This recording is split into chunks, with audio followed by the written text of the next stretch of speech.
একটা বন্ধ কেবিন, বাইরে ঠান্ডা কিন্তু ভেতরে আগুনের মতো গরম। চারজন ছেলে মেয়ে আনন্দ করতে সেই ঘরে প্রবেশ করে, কিন্তু তাদের জানা ছিল না এটি কোনো ঘর নয়, এটি একটি জ্বলন্ত চুলা। এখন প্রশ্ন একটাই, তারা কি এই জ্বলন্ত ঘর থেকে বের হতে পারবে, নাকি পুড়ে ছাই হয়ে যাবে? এটা কোনো ভূতের গল্প নয়, তবে এই গল্পটি আপনাকে ভয়ের চাদরে মুড়িয়ে ফেলবে। ভিডিওটি ভালো লাগলে লাইক দিতে ভুলবেন না। আমাদের চ্যানেলে নতুন হলে সাবস্ক্রাইব করে পাশে থাকুন। চলুন তাহলে শুরু করা যাক আজকের ভিডিওটি। সিনেমার শুরুতেই জেনা নামের একটি মেয়েকে দেখা যায়। সে আর তার বয়ফ্রেন্ড দ্রুতগতিতে কার ড্রাইভ করে যাচ্ছে। তাদের কথার খুনসুটি চলছিল। হঠাৎ তাদের গাড়িটি অ্যাক্সিডেন্ট করে। জেনার বয়ফ্রেন্ড সেখানেই মারা যায়। এরপরে দেখা যায় এই ঘটনার কয়েক মাস পেরিয়ে গেছে, কিন্তু জেনা এখনও স্বাভাবিক জীবনে ফিরতে পারেনি। জেনা শান্ত একটি সুন্দর লেকের সামনে দাঁড়িয়ে আনমনে ছবি তুলছে। জেনার প্রিয় বান্ধবী রেন জেনাকে সঙ্গ দিচ্ছে। রেনা জেনকে বলে, চল তোকে দুজন মানুষের সাথে পরিচয় করিয়ে দেই। একটু পর রেন জেনাকে তার বয়ফ্রেন্ড মাইকের সাথে পরিচয় করিয়ে দেয়। সেখানে ইয়ান নামের একজনকে দেখা যায়। ইয়ান মাইকের বন্ধু। তারা জেনার সেই অ্যাক্সিডেন্টের ঘটনাটি শুনে খুব মর্মাহত হয়। হঠাৎ মাইক তাদের বলে, কাছে আমার এক বন্ধুর খুব সুন্দর একটি লেক হাউস আছে, চলো সবাই মিলে সেখানে একটি রাত কাটিয়ে আসি। সেখানে গেলে হয়তো জেনার ভালো লাগবে। সবাই সেই প্রস্তাবে রাজি হয়। এরপর ছোট্ট একটি বোট নিয়ে তারা সেই লেক হাউসের উদ্দেশ্যে রওনা দেয়। লেকে স্বচ্ছ জল কাটিয়ে তাদের বোটটি চলতে থাকে। কিছুক্ষণ পর তারা সেই লেক হাউসের সামনে এসে পৌঁছায়। এত সুন্দর একটি লেক, আর তার পাশেই ছোট্ট একটা কেবিন হাউস। এ দেখে জেনার মন সত্যিই ভালো হয়ে যায়। সেই লেক হাউসের মালিক ওয়েড তাদের স্বাগতম জানায়। তারা সবাই একে অপরের সঙ্গে পরিচিত হয়। এরপর তারা সেই হাউসে প্রবেশ করে। কাঠের তৈরি অসাধারণ এই হাউসের ভেতরে ঢুকে সবাই বিস্মিত হয়ে যায়। রেইন আর মাইক হাউসের ওপরের একটি রুমে চলে যায়। এরপর দুজনে ভালোবাসার আদিম খেলায় মগ্ন হয়ে পড়ে। সেই দুষ্টু শব্দ নিচে চলে আসে। এতে জেনা আর ইয়ান কিছুটা বিব্রত হয়, তাই ইয়ান জোরে মিউজিক চালিয়ে দেয়। এরপর কেবিন হাউসে রাত নেমে আসে।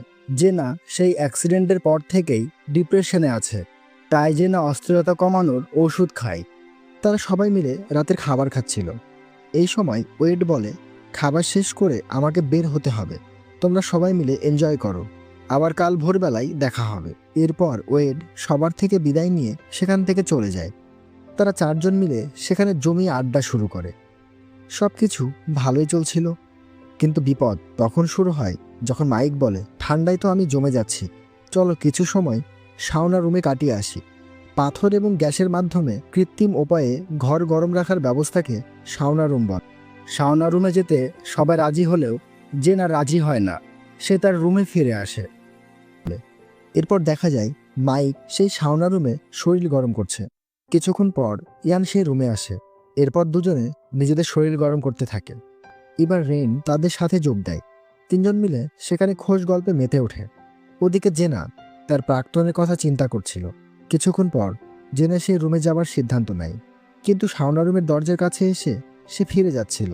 এমন সময় ইয়ান দরজা খুলে বাইরে এসে দেখে জেনা দাঁড়িয়ে আছে। এরপর ইয়ান জেনাকে নিয়ে সে রুমে প্রবেশ করে। এরপর চারজন নিজেদের শরীর গরম করতে থাকে। জেনা কিছুটা ভয় পাচ্ছিল। তখন মাইক বলে, ভয়ের কিচ্ছু নেই, এইভাবে ঘাম ঝরালে শরীর সতেজ হয়। তাদের শরীর ঘামে ভিজে যায়। তখন মাইক বলে, চলো এবার একটু ঠান্ডা জলে সাঁতার দিয়ে আসি। তারপর তারা সে রুম থেকে বের হয়ে সোজা কনকনে ঠান্ডা জলে ঝাঁপ দেয়। কিছুক্ষণ সাঁতার কেটে তারা আবার সেই হাউসে ফিরে আসে। মাইক আর ইয়ান এবার ড্রিঙ্কস করতে শুরু করে। ওদিকে জেনা আর রেন সাউনা রুমে ঢুকে পড়ে। রেন জেনাকে বলে, এইভাবে আর কতদিন থাকবে, নতুনভাবে জীবনটা শুরু কর, ইয়ান তোকে খুব পছন্দ করে, তার কথা ভাবতে পারিস। এদিকে অতিরিক্ত ড্রিঙ্কস করে মাইক মাতাল হয়ে যায়। সে রেনের সাথে আবার মিলিত হতে চায়, কিন্তু রেন এখন এগুলো করতে অস্বীকৃতি জানায় এবং বিরক্ত হয়ে মাইককে বাইরে রেখে সাউনা রুমে চলে আসে। ইয়ান আর জেনা তাদের এই রাগ অনুরাগ দেখে খুব মজা নেয়, কিন্তু তারা জানতো না কিছুক্ষণ পর তাদের এই আনন্দ কি ভয়ানক দুঃস্বপ্নে পরিণত হবে। এইভাবে অনেকটা সময় পার হয়ে যায়, কিন্তু মাইক আর সে রুমে আসে না। রেন ভাবে মাইক তার উপর রাগ করে সে রুমে আসছে না। মাইকের ছেলে মানুষই দেখে রেন খুব রেগে যায়। সে মাইককে বকাঝকা করবে এই বলে বের হতে গিয়ে দেখে দরজাটি খুলছে না। রেইন দরজাটি খুলতে পারছে না দেখে ইয়ান দরজাটি খুলতে যায়, কিন্তু দরজাটি ইয়ানও খুলতে ব্যর্থ হয়। এ দেখে জেনা আতঙ্কিত হয়ে যায়। ইয়ান এবার দৌড়ে এসে ধাক্কা দেয়, কিন্তু না, দরজাটি কোনোভাবেই খোলা যাচ্ছে না। এইদিকে ঘরের গরম বেড়েই চলেছে। দরজার মাঝের সেই ছোট্ট জানালায় মুখ দিয়ে রেন মাইককে চিৎকার করে ডাকতে থাকে, কিন্তু মাইকের কোনো সাড়া শব্দ নেই। সবাই ভাবছিল মাইক হয়তো তাদের সাথে মজা করছে। এদিকে ক্রমেই বেড়ে চলা তাপমাত্রায় তাদের গলা শুকিয়ে আসে। ভয়ে জেনার শরীর কাঁপতে শুরু করে। এইভাবে বেশ খানিকটা সময় চলে যায়। এবার সেই ঘরের গরম তাদের সহ্যের ক্ষমতার বাইরে চলে যায়। জেনা ছোট্ট জানালা দিয়ে দেখে শক্ত একটা কাঠ সে দরজার মুখটি আটকে রেখেছে। ভয়ে তাদের শরীর থরথর করে কাঁপতে থাকে। ইয়ান রুমের এক কোণে একটি থার্মোস্টার খুঁজে পায়। ইয়ান না বুঝেই সেই থার্মোস্টারটি খুলে ফেলে। এতে ঘরের তাপমাত্রা আরও দ্রুত বাড়তে শুরু করে। মনে হচ্ছে তারা একটি জ্বলন্ত চুলায় বসে আছে। এবার সেই ঘরে তাদের নিঃশ্বাস নেওয়াটাও দুষ্কর হয়ে ওঠে। ইয়ান সেই স্তূপ থেকে একটি জ্বলন্ত পাথর খুলে ফেলে। এরপর পাথরটি ঠান্ডা করে জানালার কাঁচ ভাঙার চেষ্টা করে, কিন্তু প্রচণ্ড শক্ত সেই কাঁচ কিছুতেই ভাঙছে না। ইয়ানের হাত কেটে রক্ত ঝরতে শুরু করে, তাতেও ইয়ান হাল ছাড়ে না। অবশেষে ইয়ান কাঁচটি ভাঙতে সক্ষম হয়। তারা স্বস্তির নিঃশ্বাস নেয়, যেন কত যুগ পর তারা একটু ঠান্ডা বাতাস পেল। অন্যদিকে দেখা যায় মাইক অতিরিক্ত ড্রিঙ্কস করে মদ্যপ হয়ে ঘুমিয়ে পড়েছে। ফ্ল্যাশব্যাকে দেখানো হয় রেনের সাথে মনোমালিন্য হবার পর মাইক শাওনা রুমের সামনে কিছুক্ষণ দাঁড়িয়েছিল। অতিরিক্ত মদ পান করার কারণে তার নিজের উপর নিয়ন্ত্রণ ছিল না। একটা শক্ত কাঠের সাথে মাইকের ধাক্কা লাগে। মদ্যপ মাইক নিজের অজান্তেই সেই কাঠটি শাওনা রুমের দরজার সামনে রেখে দেয়। রেইন যখন দরজাটি খুলতে জোরে ধাক্কা দেয়, তখন কাঠটি দরজার নিচে পড়ে যায়, যার ফলে শাওনা রুমের দরজা পুরোপুরি বন্ধ হয়ে যায়।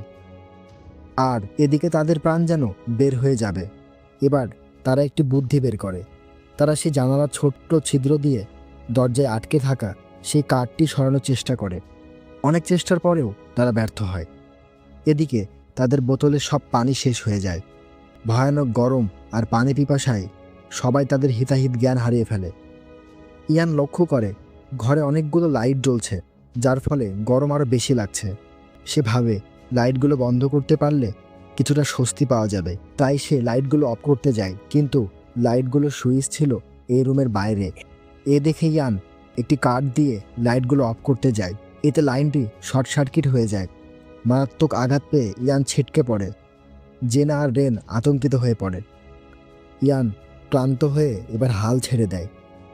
পানি পিপাসায় রেন অজ্ঞান হয়ে যায়, তার নিঃশ্বাস যেন বন্ধ হয়ে আসে। অন্যদিকে পানি স্বল্পতায় ডিহাইড্রেট হয়ে ইয়ান উন্মাদ হয়ে যায় এবং বিভৎসভাবে হাসতে শুরু করে। এ দেখে জেনা চিৎকার করতে থাকে, কিন্তু এবার যা ঘটে সেটি ছিল আরও ভয়ানক। ডিহাইড্রেশনে আক্রান্ত হয়ে ইয়ান সেই উত্তপ্ত পাথরের স্তম্ভটি ভাঙার চেষ্টা করে। ইয়ান সেই 247 ডিগ্রি ফরেনহাইট তাপমাত্রার গরম পাথরগুলো জড়িয়ে ধরে এবং ভাঙতে যায়। তার শরীর পুড়ে ধোঁয়া বের হতে শুরু করে। এ দেখে জেনা যেন পাগল হয়ে যাবে। আচমকা ভয়াবহ শব্দে চুলাটি বিস্ফোরিত হয়। ইয়ান সেই গরম পাথরের নিচে পড়ে মারা যায়। বিস্ফোরণের ফলে গ্যাসের লাইন ফেটে যায় এবং গ্যাস বেরোতে শুরু করে। এর ফলে নিঃশ্বাস বন্ধ হয়ে জেনা আর রেনের তখন মরমর অবস্থা। কোনো উপায় না পেয়ে জেনা রেনকে কাপড়ের সঙ্গে শক্ত করে বেঁধে ফেলে। তারপর সেই ছোট্ট জানালার কাছে নিয়ে যায়।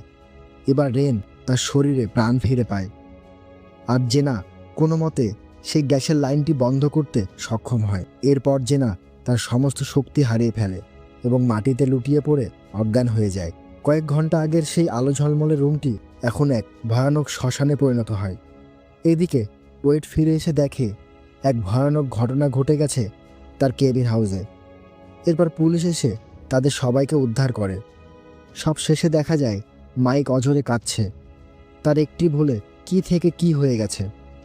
অপরদিকে একটি অ্যাম্বুলেন্স জেনা আর রেনকে মুমূর্ষু অবস্থায় উদ্ধার করে হাসপাতালে নিয়ে যাচ্ছে। বন্ধুরা, ভিডিওটি কেমন লাগলো কমেন্ট করে জানাবেন। আগামীতে আপনারা কেমন ধরনের ভিডিও দেখতে চান সেটাও জানাতে পারেন। দেখা হচ্ছে খুব শীঘ্রই নতুন কোনো মুভির সাথে।